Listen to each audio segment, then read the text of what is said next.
खुलुमबाय लोगोफोर, गोजोन फुंबिलि बयनिसिमबो। नोंथांमोनखौ डियार ब्रह्म इउटुब चेनेलाव गोदान भिडिअ आरो फिन खेबसेबाव बयखौबो बरायनाय बावहरबाय। दिनै आं नोंथांमोननि सिगाङाव आरोबाव माखासे खौरां लानानै फैबावलायबाय।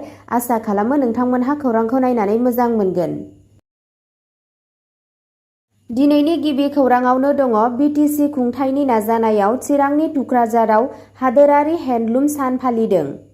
BTR सरकारनिफ्राय गासै मोन 20 जि दाग्रा क्लास्टार हानजानो 6,50,000 रांनि चेक राननानै होदों। भारतनि मुलुग मुंदांखा हेन्डलुम सि जोमखौ बांसिन गोदान दिहुनथाय खालामनाय आरो फालांगियारि बिथिङाव बेनि दिहुनथायखौ बांहोनायनि थांखिजों मैया हादोरनाङैनो 10थि हायुङारि हेन्डलुम सान फालिनाय जादों।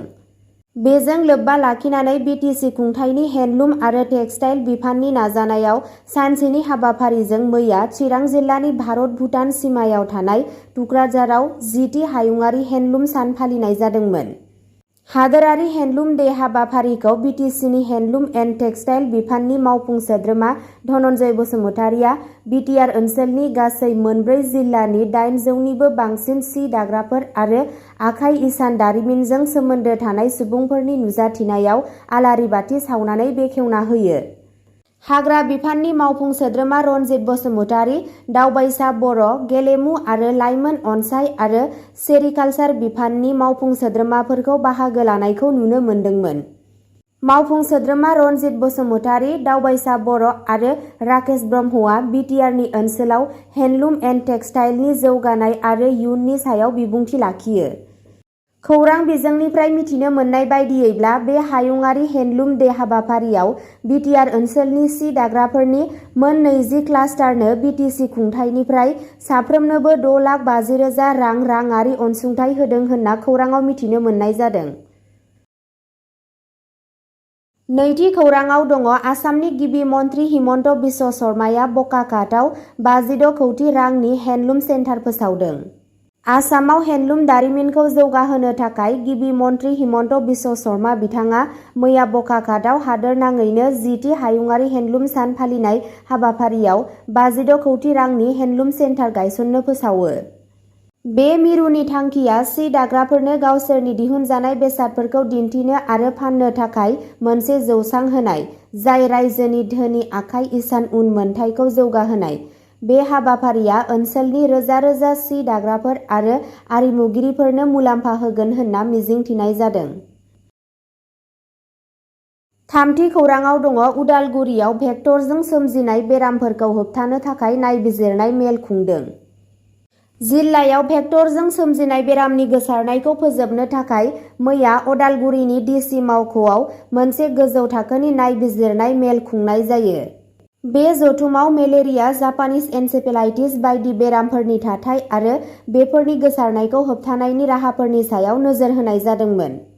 बे मेलाव BTRनि CM प्रमद बर', लेङाइ CM गबिन्द चन्द्र बसुमतारी, EM दिगन्त बरुवा आरो डक्टर नीलुत्सर गयारी, MCLA दीपक मौर्य, सावस्रि सिबिथायनि जथाय सामलायगिरि आरो गोजौ थाखोनि सावस्रि मावख'गिरिफोर, डमेन रोंग'साफोर आरो एपिडेमियलजिस्टफोरा बाहागो लादोंमोन। बिबानगिरिफोरा खोथा होदोंमोन दि बिसोरो नोगोरारिफोरनि गाहामखौ रोखा खालामनो थाखाय मेंनो रोङै खामानि मावगासिनो दं आरो रायजो-राजाफोरखौ गोनांथार सांग्रांथि लानो आरो लैखोन नुजायोब्ला थाबैनो फाहामथाय लानो खावलायदोंमोन। बे मेलनि थांखिया अदालगुरि जिल्लायाव भेक्टरजों सोमजिनाय बेरामफोरखौ होबथानो आरो रायजो-राजानि सावस्रिखौ रैखाथि होनो नाजानायखौ गोख्रों खालामनाय होनना खौराङाव मिथिनो मोननाय जादों। ब्रैथि खौराङाव दङ पेरिस अलिम्पिकनि आपडेट, सनानि सिमांआ बायबाय। विनेश फगाटआ 50 किल'ग्राम आइजोफोरनि खमलायनायनिफ्राय बांसिन गिलिर जानायनि थाखाय फाइनालनि थाखाय डिसक्वालिफाइड खालामजाबाय। रिपर्टनि बायदियैब्ला भारतनि खमलायगिरि विनेश फगाटखौ पेरिस अलिम्पिकआव आइजोफोरनि खमलायनाय 50 किल'ग्रामनिफ्राय 100 ग्रामसो बांसिन गिलिर जानायनि थाखाय उदां खालामनाय जादों। बेबायदिनो भारतआ सनानि मेडेल लानो खाबुखौ खोमाना लादोंमोन। बे फोरमायथिखौ भारतारि अलिम्पिक गौथुमा फोसावदोंमोन, जाय फोरमायदोंमोन दि हरनि समाव हानजानि साबसिन नाजासेयावबो फगाटआ मैया फुङाव 50 किल'ग्रामनि बांसिन माखासे ग्राम बारायदोंमोन।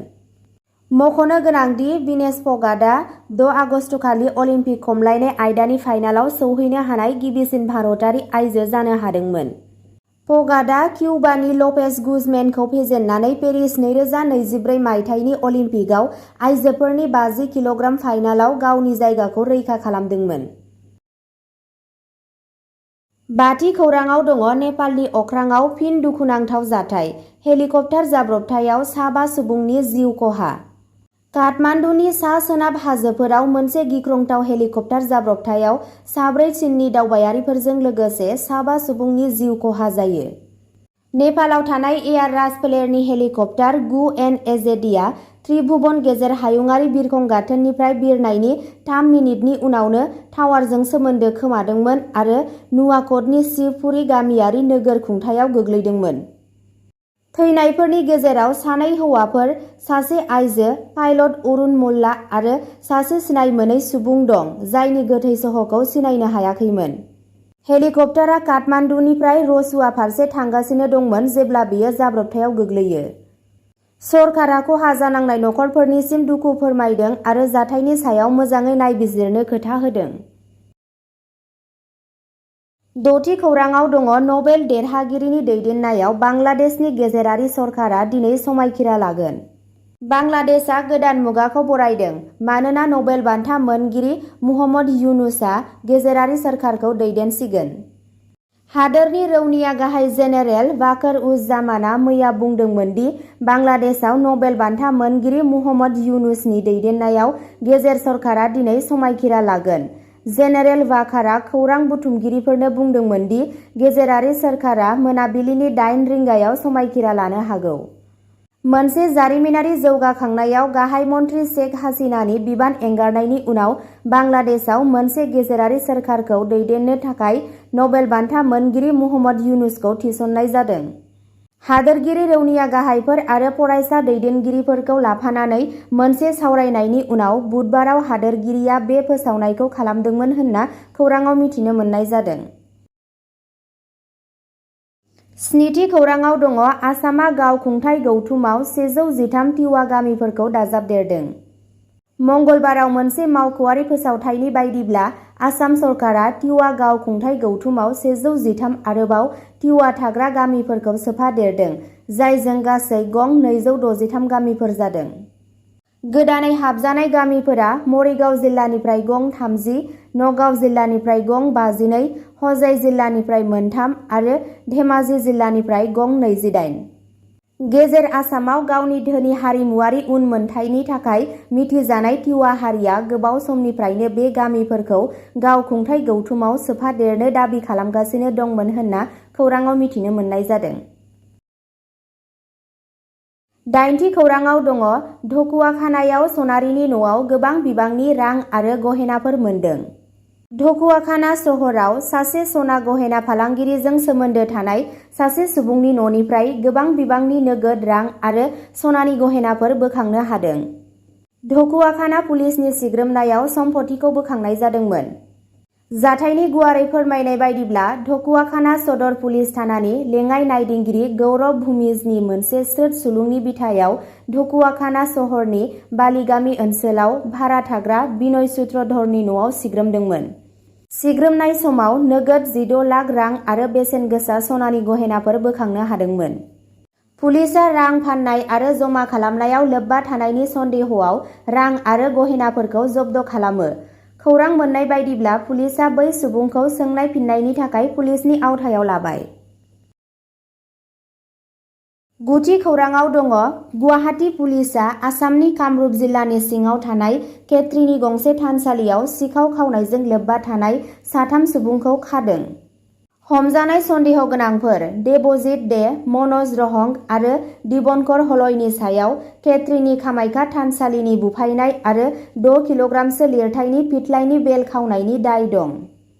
खावनायनि उनाव दायनिगिरिफोरा फोरमायनाय बायदिब्ला खावनाय बेलखौ गुवाहाटी नोगोरमानि लखटखियानि मोनसे थाग्रा खुलियाव दोनखोमादोंमोन। जाथायनि सायाव बिथा खालामनानै पानबाजार पुलिसआ 3खौबो नागिरना दिहुनदोंमोन आरो हमदोंमोन। बे राहायाव खावनाय बेलखौ बोखांनो हादोंमोन। हमजानाय सुबुंफोरखौ आरोबाव आयेनारि राहानि थाखाय खेत्री पुलिसनो दैथायहरनाय जादों। 10थि खौराङाव दङ रायजोआरि फसंथानफोराव 90% फरायसाफोरनि थाखाय बेसेन नाङि सोलोंथाइ। बयनिबो थाखाय सोलोंथाइखौ मोननो हानाय खालामनो थाखाय मोनसे गेदेर हाबाफारि लानानै आसाम सरकारा हादोरसा फसंथानफोरनि 90% फरायसाफोरनो बेसेन नाङै सोलोंथाइ होनो थिरांथा लादों। सोलोंथाइ मन्थ्रि रनज पेगुआ बे थिरांथाखौ फोसावो आरो बुङो दि बेनि थांखिया समाजनि गासैबो थाखोनि फरायसाफोरनो गुन गोनां सोलोंथाइ होनाय, जेबो रांखान्थियारि गुदि थायाथों मानो। बे राहाया रायजो नाङैनो रोजा रोजा फरायसाफोरनो मुलाम्फा होगोन होनना मिजिंथिनाय जादों, जाय सोलोंथाइयाव सोफादेरनाय आरो समानथिखौ बांहोगोन। सोरखारनि थिरांथाया बेखौ रोखा खालामनायनि फारसे मोनसे मख'जाथाव आगान दि राङारि हेंथाया फरायसाफोरनि सोलोंथाइसिम सौहैनायाव हेंथा होआ होनना खौराङाव मिथिनो मोननाय जादों। अब्ला दिनैनि खौराङा एसेनोसै। नोंथांमोनहा बेबादिनो सानफ्रोमबोनि गोदान गोदान खौरां मिथिनो थाखाय चेनेलखौ साबस्क्राइब खालामनानै लादो आरो भिडिअखौ नायनानै मोजां मोनदोंब्ला अन्नानै लाइक, शेयार आरो कमेन्ट खालामनानै होदो।